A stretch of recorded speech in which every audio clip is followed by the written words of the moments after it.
കസേരയിൽ കെട്ടിവെച്ചിരുന്ന വേദയെ മൊത്തത്തിൽ ഒന്നൊഴിഞ്ഞു നോക്കിയിട്ട് റീജോ ഒരു വല്ലാത്ത ചിരിയോടെ അവൾക്കരികിലേക്ക് ചെന്നു.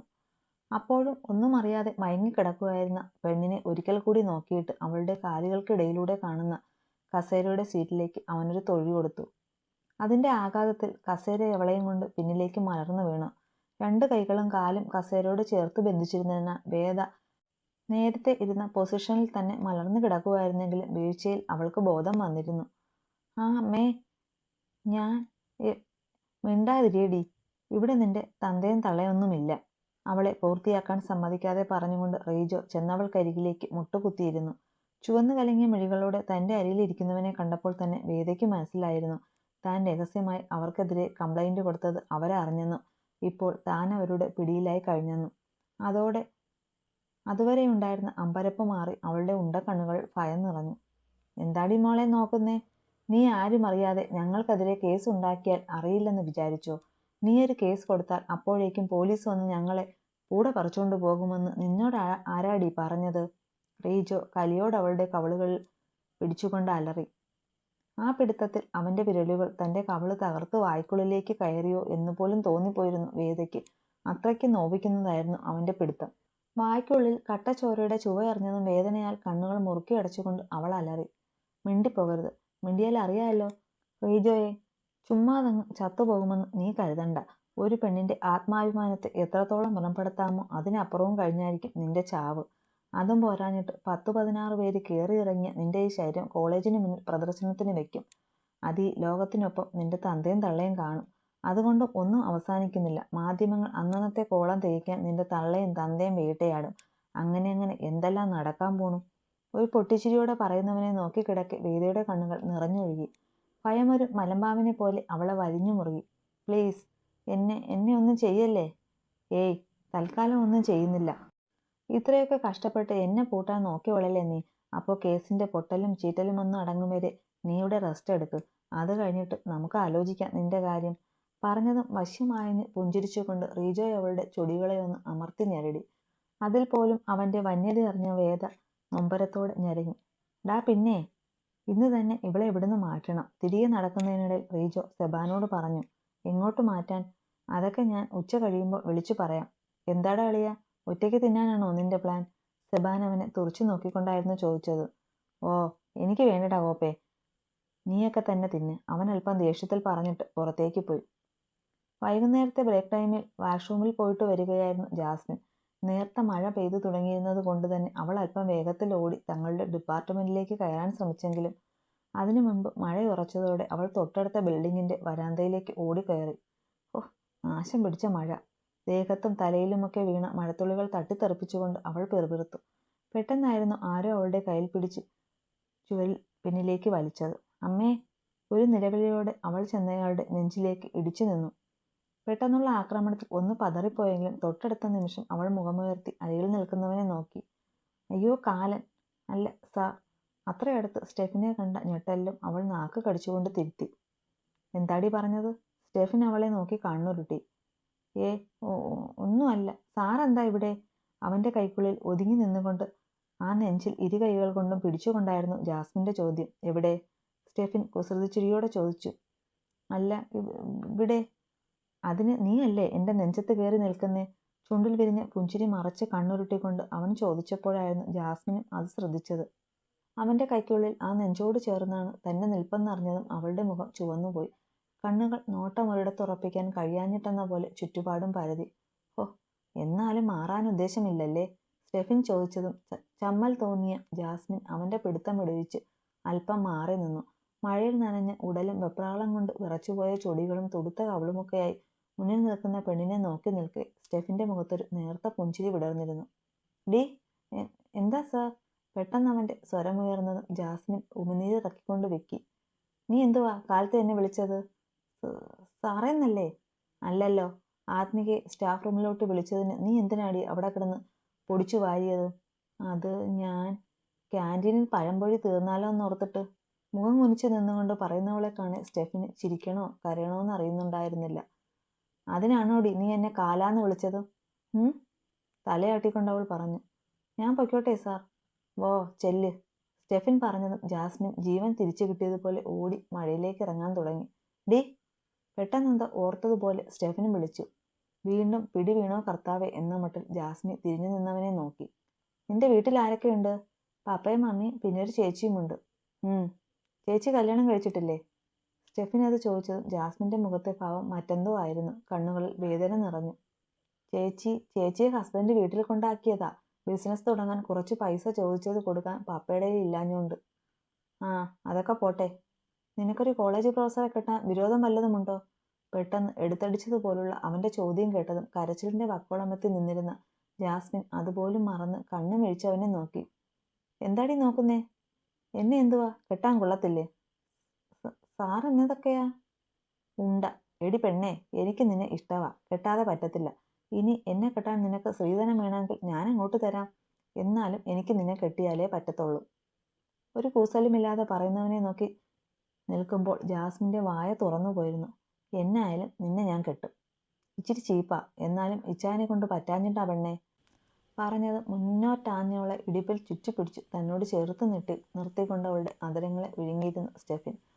പ്രതീക്ഷിക്കാതെയുള്ള അവന്റെ ആ പ്രവൃത്തിയിൽ പെരുവിരലൊന്നുറന്ന് കണ്ണുകൾ മിഴിച്ചു പോയിരുന്നു ജാസ്മിൻ.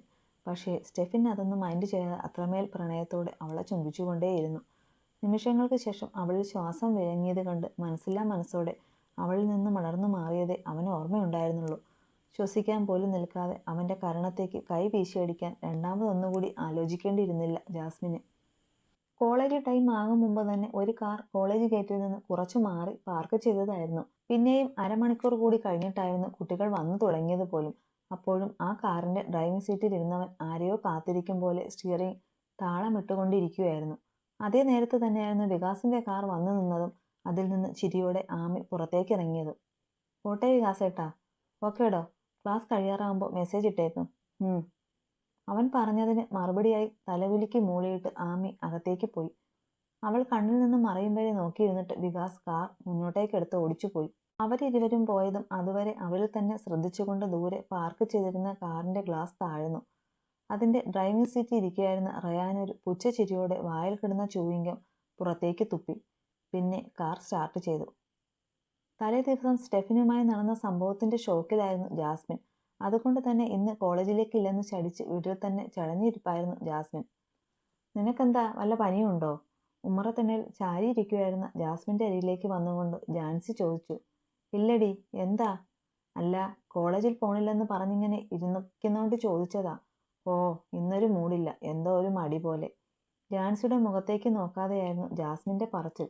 ജാൻസിക്കത് അത്ര വിശ്വാസമൊന്നുമായില്ലെങ്കിലും അവൾ വെറുതെയൊന്ന് മൂളി. ആ, മണി 11 കഴിഞ്ഞു. നീ എണീറ്റ് വന്ന് കാപ്പി കുടിച്ചേ. അതവിടെ ഇരുന്ന് ആറി തണുത്തിട്ടുണ്ട്. ഞാൻ കഴിച്ചോളാം ചേച്ചി. അലസമായി പറഞ്ഞുകൊണ്ട് അവൾ വീണ്ടും അതേ ഇരിപ്പിരിക്കുന്നത് കണ്ട് ജാൻസി അകത്തേക്ക് പോകാൻ തുടങ്ങുമ്പോഴായിരുന്നു മുറ്റത്തൊരു കാറ് കയറി വന്നത്. ഇതാരാ? പിറുപിറുത്തുകൊണ്ട് ജാൻസിയും ഒപ്പം ജാസ്മിനും അങ്ങോട്ട് നോക്കി. അപ്പോഴേക്കും മുറ്റത്തേക്ക് ഒതുക്കി നിർത്തിയ കാറിന്റെ കോ ഡ്രൈവിംഗ് സീറ്റിൽ നിന്ന് മധ്യവയസ്കയായ സ്ത്രീ പുറത്തേക്കിറങ്ങി. കോട്ടൺ സിൽക്കിന്റെ സാരി അണിഞ്ഞ് മുടി പിന്നിൽ ബൺ ചെയ്ത് കഴുത്തിൽ ഒരു കുരിശുമാലയും ഇരു കൈകളിലും ഓരോ വളകളും അണിഞ്ഞിരിക്കുന്ന അവരുടെ നോക്കിലും വാക്കിലും ഒരു പ്രൗഢി തോന്നിച്ചിരുന്നെങ്കിലും ആ മിഴികളിലും ചുടികളിലെ പുഞ്ചിരിയിലുമെല്ലാം ഏറിച്ചു നിന്നിരുന്നത് സ്നേഹവും വാത്സല്യവുമായിരുന്നു. ഇതിപ്പോ ആരാടി ചേച്ചി? ജാസ്മിൻ ശബ്ദം താഴ്ത്തി ജാൻസിയുടെ ചെവിയിലത് ചോദിച്ചു കഴിഞ്ഞപ്പോഴായിരുന്നു കാറിന്റെ ഡ്രൈവിംഗ് സീറ്റിൽ നിന്നും ഇറങ്ങിയ ചെറുപ്പക്കാരനെ അവൾ കണ്ടത്.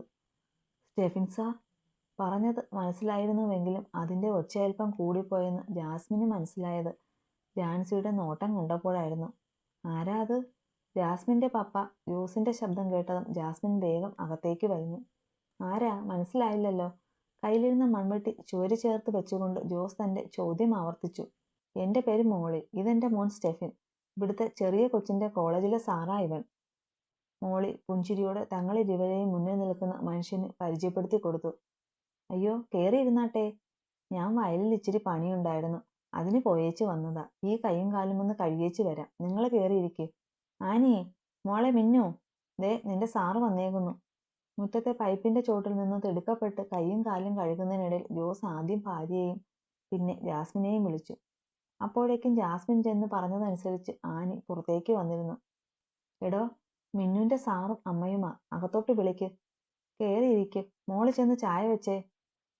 സ്റ്റെഫിനെയും മോളിയെയും അകത്തേക്ക് ക്ഷണിക്കുന്നതിനോടൊപ്പം തന്നെ ആനി ജാൻസിയോട് പറഞ്ഞു.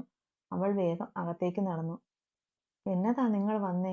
ചായ കുടിച്ചുകൊണ്ടിരിക്കുന്ന മോളിയെയും സ്റ്റെഫിനെയും നോക്കി നേർത്തൊരു അങ്കലാപ്പോടെ ജോസ് ചോദിച്ചു. വളച്ചു കെട്ടാതെ കാര്യം പറയാം. ഇവിടുത്തെ ഇളയ പെങ്കൊച്ചിനെ ഇവനങ്ങ് പിടിച്ചു. നേരെ വന്നെന്നോട് പറയുകയും ചെയ്തു. എന്നാ പിന്നെ അതേക്കുറിച്ച് നിങ്ങളോടും കൂടി ആലോചിക്കുകയും ചെയ്യാം. പിന്നെ കൊച്ചിനെ ഒന്ന് കാണാമല്ലോ എന്ന് കരുതിയാ ഞങ്ങൾ വന്നത്. എനിക്കിവൻ ഒറ്റ മോനാ. വീട്ടിൽ ഞങ്ങൾ രണ്ടാളും മാത്രമേ ഉള്ളൂ. ഇവന്റെ അപ്പം മരിച്ചിട്ട് 16 കൊല്ലം കഴിഞ്ഞു. മോളി പറഞ്ഞതൊക്കെ കേട്ട് സ്റ്റെഫിനെ ആകെ ഒന്ന് ഒഴിഞ്ഞു നോക്കിയിട്ട് ജോസിന്റെ നോട്ടം ഭാര്യയിലേക്ക് നീണ്ടു.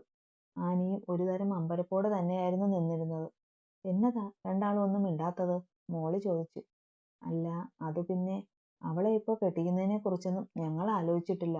അതുമാത്രമല്ല, അതിനു പറ്റിയൊരു ചുറ്റുപാടുമല്ല.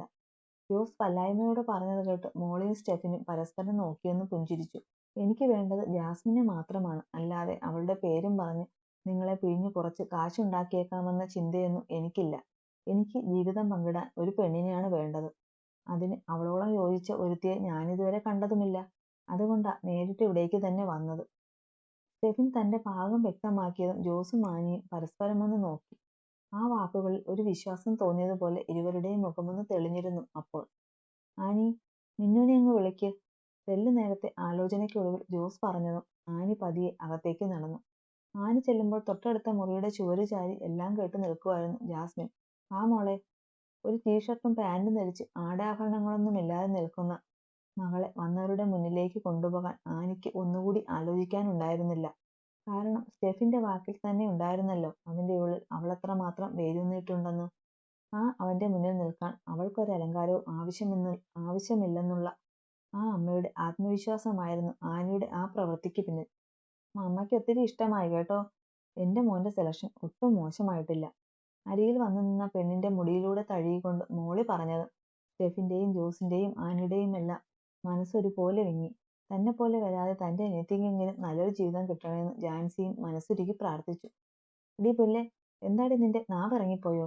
തിരികെ പോകാൻ നേരം എന്തോ കാരണമുണ്ടാക്കി പിന്നാമ്പുറത്തേക്ക് വന്ന സ്റ്റെഫിൻ അവിടെ നിൽക്കുകയായിരുന്ന ജാസ്മിന്റെ മുന്നിൽ വന്ന് നിന്നുകൊണ്ട് കലിപ്പിച്ചു ചോദിച്ചു. അവന്റെ മുഖത്തേക്ക് നോക്കാനുള്ള ധൈര്യമില്ലാതെ മുഖം കുനിക്കാനേ അവൾക്കപ്പോൾ കഴിഞ്ഞുള്ളൂ. എന്താടി, ഇപ്പൊ നിനക്കെന്നെ തല്ലണ്ടേ? അവന്റെ മൂർച്ചയേറിയ ചോദ്യം കേട്ട് അവൾക്ക് വല്ലാത്തൊരു വീർപ്പുമുട്ടൽ തോന്നിപ്പോയിരുന്നു. പക്ഷേ ഇവിടെ വച്ചൊരു ഒച്ചപ്പാടുണ്ടാക്കാനോ തലേ ദിവസത്തെ കാര്യങ്ങൾ തുറന്നു പറയാനോ കഴിയില്ലെന്ന തിരിച്ചറിവിൽ അവൾ വെറുതെ അവന്റെ മുഖത്തേക്ക് നോക്കി നിന്നു. നീ എന്നതാടി വിചാരിച്ചത്? എന്റെ കരണത്തടിച്ചിട്ട് ഞെളിഞ്ഞു നടക്കാമെന്നോ? നടക്കത്തില്ലടി. എന്റെ കരണത്തടിച്ച നിന്റെ ഈ കൈകൊണ്ട് തന്നെ എന്റെ ഈ കവിളിൽ തലോടിച്ചില്ലെങ്കിൽ പിന്നെ ഞാനാണെന്ന് പറഞ്ഞ് നടക്കുന്നത് എന്നാത്തിനാടി? കുറച്ചു മുമ്പ് കണ്ട സ്റ്റെഫിനും ഇപ്പോൾ തന്റെ മുന്നിൽ നിൽക്കുന്നവനും തമ്മിലുള്ള അന്തരം ഓർക്കെ വല്ലാത്ത അമ്പരപ്പ് തോന്നിയിരുന്നു ജാസ്മിന്. തന്നോടുള്ള പകയിൽ എരിഞ്ഞു നിൽക്കുന്ന ഇവൻ തന്നെയാണോ കുറച്ചു മുമ്പ് തന്നെ മാത്രം മതിയെന്ന് പറഞ്ഞതോർത്തപ്പോൾ അവളാകെ അന്തം വിട്ടുപോയി. താൻ അവന്റെ കരണത്തടിച്ചാൽ പകമൂത്ത് തന്നോട് പകരം വീട്ടാൻ മാത്രമാണല്ലോ അവനിങ്ങനൊരു കല്യാണ നാടകം കളിക്കുന്നത് ഓർക്കെ അവളുടെ കണ്ണുകൾ നിറഞ്ഞു. സോറി സാർ എന്നോടങ്ങനെ ചെയ്തപ്പോൾ ഞാൻ പെട്ടെന്ന് അതിന്റെ പേരിൽ എന്നെ അത്രയും പറഞ്ഞപ്പോഴേക്കും അവളിൽ നിന്ന് തേങ്ങലുകൾ ഉയർന്നു പോയിരുന്നു. ഒട്ടും പ്രതീക്ഷിക്കാതെ മുന്നിൽ നിന്ന് കരയുന്നവളെ കണ്ടതും സ്റ്റെഫിന്റെ മുഖവും മാറി. അതുവരെ ഉണ്ടായിരുന്ന ചിരിക്ക് പകരം അവനിൽ വെപ്രാളവും ടെൻഷനും സ്ഥാനം പിടിച്ചു. കൊച്ചേ, കരയല്ലേ? എടി പൊട്ടി, ഞാൻ ചുമ്മാ പറഞ്ഞതാ, കരയല്ലേടി? അവൻ വെപ്രാളത്തോടെ അവളുടെ കയ്യിൽ പിടിച്ചുകൊണ്ട് പറഞ്ഞു. പക്ഷേ ജാസ്മിന്റെ കരച്ചിൽ ഒന്നുകൂടി കൂടിയതേയുള്ളൂ. അപ്പോൾ കൊച്ചേ, ഞാനൊരു തമാശയ്ക്ക് നിന്നെയൊന്ന് പറ്റിക്കാൻ പറഞ്ഞതാടി. ഞാൻ നിന്നോട് പറഞ്ഞതൊക്കെ നേരാടി. നീ ഇല്ലാതെ എന്നെക്കൊണ്ട് പറ്റത്തില്ല. അതാ ഇന്ന് നീ കോളേജിൽ വന്നിട്ടില്ലെന്ന് മനസ്സിലായപ്പോൾ തന്നെ മമ്മിയും കൂട്ടി ഇങ്ങോട്ട് പോന്നത്. നിന്നെ എനിക്ക് വേണം കൊച്ചേ. അവളെ എങ്ങനെ ആശ്വസിപ്പിക്കണമെന്ന് കൂടി അറിയാത്ത ടെൻഷനിൽ എന്തൊക്കെയോ പറഞ്ഞുകൊണ്ടിരുന്നവൻ ഞൊടിയിട കൊണ്ടായിരുന്നു അവളെ കൈക്കുള്ളിലാക്കി വരിഞ്ഞു മുറുക്കിയത്. എനിക്ക് വേണം കൊച്ചേ, ഐ ലവ് യു. തന്നിൽ മുറുകിയ അവന്റെ കൈകളും കാറ്റുപോലെ നേർത്ത ആ വാക്കുകളുമെല്ലാം കേട്ട് അമ്പരന്ന് കണ്ണുമിഴിച്ചു നിൽക്കാനേ ആ നേരം ജാസ്മിന് സാധിച്ചുള്ളൂ.